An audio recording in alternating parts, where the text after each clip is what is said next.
मांडवी का मौन वनवास भाग 2। सब तरफ खुशियाँ ही खुशियाँ थी। अयोध्या नगरी आनंद से भर उठी। माताओं ने चारों राजकुमार राजकुमारियों को जलपान कराया और दास दासियों द्वारा सुसज्जित कमरे में विश्राम की अनुमति दी। राजा दशरथ दूर खड़े अपने प्रियजनों के चेहरों को निहार रहे थे। उनके चेहरों से छलकता सौंदर्य अभिभूत कर रहा था। तीनों रानियों में प्यार की गंगा तो जैसे अयोध्या में ही उतर आई हो। अचानक रानियों की दृष्टि राजा दशरथ पर पड़ी। मंद मंद मुस्कुराते अपने पति को देख तीनों शर्मा गई। राजा दशरथ उनके पास आए, उन्हें अपने पास बैठाया और जनकपुरी से अयोध्या तक के रोमांचकारी सफ़र का वृत्तांत सुनाया। धीरे धीरे रात्रि गहराने लगी। झिंगुर बोलने लगे। उल्लू अपनी आवाज़ से वातावरण को जगाने लगे। चमगादड़ भी अपने पंख फड़फड़ा रात्रि का आभास करा रहे थे। जुगनुओं की जगमगाहट से अयोध्या से दूर दूर का वातावरण प्रकाशमान हो रहा था। राजा दशरथ तीनों रानियों के संग खड़े हो प्रकृति के इस अनूठे सौंदर्य को निहार रहे थे। अचानक राजा दशरथ को उबासी आई। पलकों ने आंखों को ढकने की बार बार कोशिश की। रानी भी उनका संकेत पा शयन कक्ष में चली गई। उषा देवी भोर के तारे के साथ सूर्य देव के स्वागत के लिए चल पड़ी। कब रात्रि आई और चली गई, किसी को पता न चला। पूरी अयोध्या में हलचल शुरू हो गई। सूर्य देव आज मंद मंद मुस्कान के साथ पृथ्वी की ओर बढ़ने लगे, नई सुबह के रूप में। सब प्राणी अपनी अपनी दिनचर्या में लग गए। जीवन आगे बढ़ने लगा। राजकुमार राजकुमारियां भी उठ चुके थे। वे प्रकृति के सौंदर्य को एकटक हो देख रहे थे। उनके भी जीवन की नई सुबह थी। दासियों ने चारों सुकन्याओं को सुंदर वस्त्राभूषण पहनाए। उन्हें आज अपने अपने पतियों संग अपने आराध्य देव की पूजा करनी थी। मंगलाचरण होने लगे। साथ ही मंत्रोच्चारण भी पंडितों द्वारा किया जाने लगा। विधि विधान से समस्त परंपरा का निर्वहन किया जाने लगा। संस्कार और संस्कृति दोनों का सुंदर ढंग से पालन किया गया। समय का चक्र तेज गति से आगे बढ़ने लगा। राजा दशरथ ने एक दिन दर्पण में जब अपने को निहारा तो उन्हें अपने कुछ बाल चांदी की तरह चमकते दिखाई दिए। वे उन्हें देख थोड़ा चौंक उठे। साथ ही चेहरे पर भोली सी मुस्कान उतर आई। उन्होंने अपनी रानियों को बुलवाया और अपने पास विचार विमर्श के लिए बैठा लिया और अपने भावी राजा का निर्णय सुनाया। राम राम का नाम सुन तीनों अति प्रसन्न हो उठी। माता कौशल्या इतनी भाव विभोर हो उठी कि उनकी छाती से दूध की धारा बहने लगी। तीनों अपनी खुशी एक दूसरे से बांटने लगी। पूरी अयोध्या आनंदित हो उठी। सब तरफ राम के राजा बनने की चर्चा होने लगी। सब अपने अपने भाव व्यक्त करने लगे। लक्ष्मण की खुशी का तो ठिकाना ही नहीं था। भरत व शत्रुघ्न अगर नाना के घर न गए होते तो वो सबसे ज़्यादा प्रसन्न होते। राम के प्रति स्नेह राजा दशरथ के मन में कूट कूट के भरा था। गुरु वशिष्ठ जी को बुलाया गया। मंत्री सुमंत जी ने आज्ञा का पालन किया। अगले दिन गुरु वशिष्ठ जी ने आकर महाराज को प्रणाम किया और पूछा, राजन, मुझे क्यों याद किया? राजा दशरथ ने सस्नेह उन्हें अपने पास बैठाया और हाथ जोड़कर विनम्र अनुरोध किया, हे गुरुवर, मैं अपना राजपाट राजकुमारों को सौंपकर वानप्रस्थाश्रम में जाना चाहता हूँ। वशिष्ठ जी ने कहा, राजन, अभी राजकुमार अल्पायु के हैं, उन्हें कार्यभार न सौंपें। किंतु राजा ने कहा, गुरुजी, मेरे पुत्र सुयोग्य, शूरवीर और पराक्रमी हैं।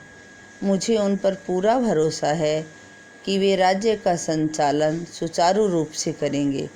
मैं अपने बड़े बेटे राम को राज्य का कार्यभार सौंपना चाहता हूँ। आप उसके राज तिलक का मुहूर्त निकालिए। यह सुनकर वशिष्ठ जी ने पंचांग आदि अध्ययन कर राज तिलक का शुभ मुहूर्त निकाल दिया। वहाँ उपस्थित समस्त जन अति प्रसन्न हुए। राम राज्य में राम अयोध्या के राजा होंगे, यह समाचार पा अयोध्या नगरी खुशी से झूम उठी। दो हलकारी रनिवास की तरफ दौड़ पड़े। माताओं को सूचना दी कि कल राज तिलक होगा और राम राजा बनेंगे। पुत्रों व पुत्रवधुओं तक भी रानियों ने यह समाचार भिजवा दिया। संयोग से उस समय भरत अपने नाना को देखने के कई देश गए हुए थे। नाना जी के स्वास्थ्य का पता लगाने माता कैकेयी ने ही भेजा था। उनके साथ शत्रुघ्न भी गए थे। उन्हें भी समाचार भिजवा दिया था, किंतु उनका मुहूर्त के समय तक आना संभव नहीं था। अयोध्या को फिर दुल्हन की तरह सजाया गया। सरोवर के कमल समय से पहले ही खिल उठे। चिड़िया चहकने लगी, पक्षी मधुर आवाज़ में गाने लगे। हर तरफ यह चर्चा थी, कल राम राजा बनेंगे। राजा दशरथ महल में पधार रहे हैं। यह सुन तीनों रानियों ने अपना संपूर्ण श्रृंगार किया। सज धज कर दासियां भी आरती का थाल लेकर खड़ी हो गई। राजा दशरथ रनिवास में आए। राम के राजा बनने से प्रसन्न अपनी रानियों को देख उनके हृदय को संतोष हुआ। कैकेयी का तो अपने राम के राजा बनने के खुशी के मारे बोल ही नहीं फूट रहे थे।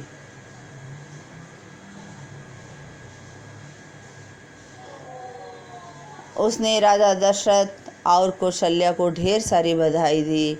सुमित्रा ने राजा दशरथ और माता कौशल्या और कैकेयी के पैर छू अपने आप को इस खुशी में शामिल किया।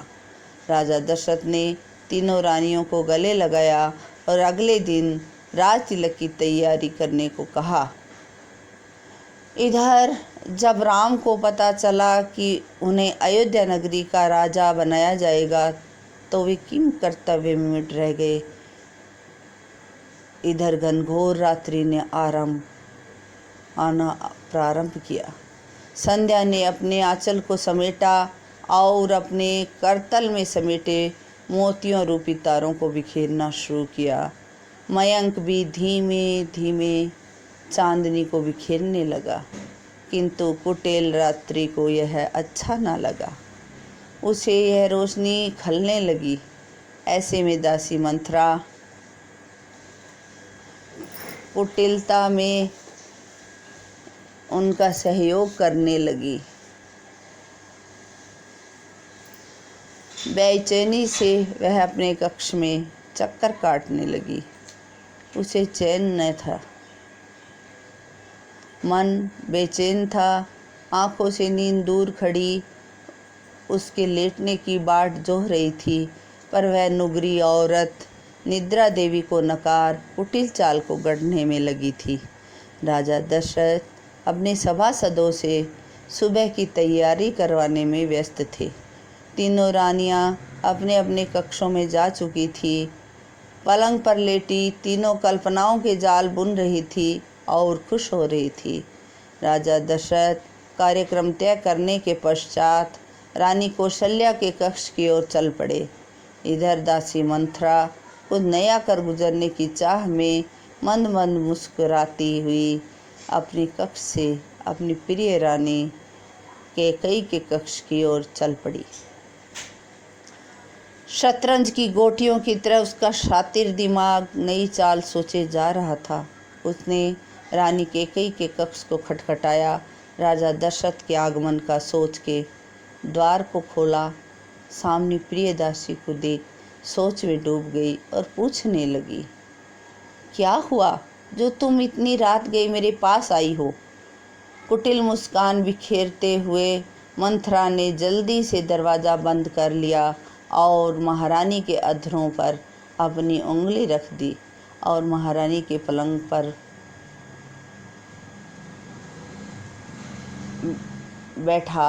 नीचे बैठने लगी तो कैकेयी ने उसे अपने पासंग में बैठा लिया और हौले से पूछा, क्या बात है? मंथरा ने खंजर की भांति आंखें तरेर कर कैकेयी को देखा और पूछा, भरोसा करोगी? हाँ, क्यों नहीं, तुम मेरी प्रिय दासी हो और मेरी सखी भी हो।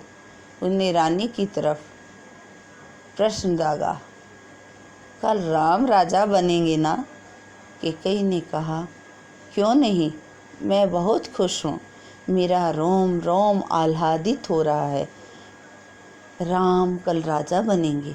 यह सुन मंथरा ने जोर से अट्टहास किया और तीखी नज़रों से देखते हुए बोली, तुम्हारा राम? सचमुच रानी, तुम बहुत भोली हो। राजा के छलावे को ना समझ सकी और साथ में कौशल्या भी मिली हुई है। तुम्हारे पुत्र भरत को नाना के घर भेज राजा दशरथ ने अच्छा खेल खेला है। कैकेयी ने उसको आश्चर्य भरी निगाहों से देखा।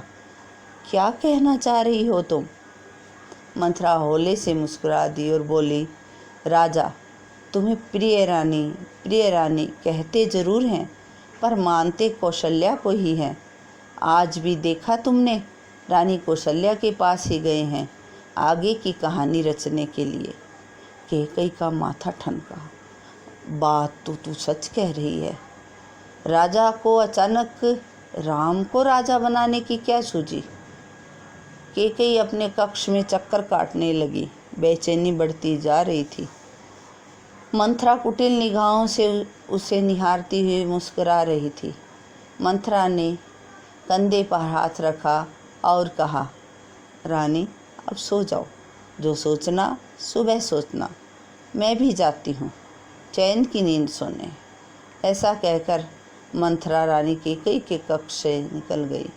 कैकेयी उसके मंतव्य को ना समझ सकी और कातर निगाहों से द्वार की ओर देखने लगी। उसकी नींद उड़ चुकी थी, आँखों से नींद कोसों दूर जा चुकी थी। कैकेयी सुबह होने का इंतजार कर रही थी। सुबह के झुरमुट में उषा देवी का आगमन हो चुका था। भोर का तारा पूर्व दिशा को जागृत कर रहा था। राजा ने अपने कक्ष में अंगड़ाई ली और पलंग पर उठ बैठे। उनके चेहरे पर एक मुस्कान खिल उठी। आज नई सुबह का नया सूर्योदय अपने साथ सूर्यवंश का नया राजा लेकर आने वाला था। वह प्रसन्न मुद्रा से बाहर आए और चारों ओर देखने लगे। हर तरफ चहल पहल थी। सब अपने अपने कार्य को निपुणता से कर रहे थे। कौशल्या भी स्नान ध्यान करके कैकेयी और सुमित्रा की बाट जोहने लगी। दास दासियां अपने अपने कार्य में व्यस्त थे।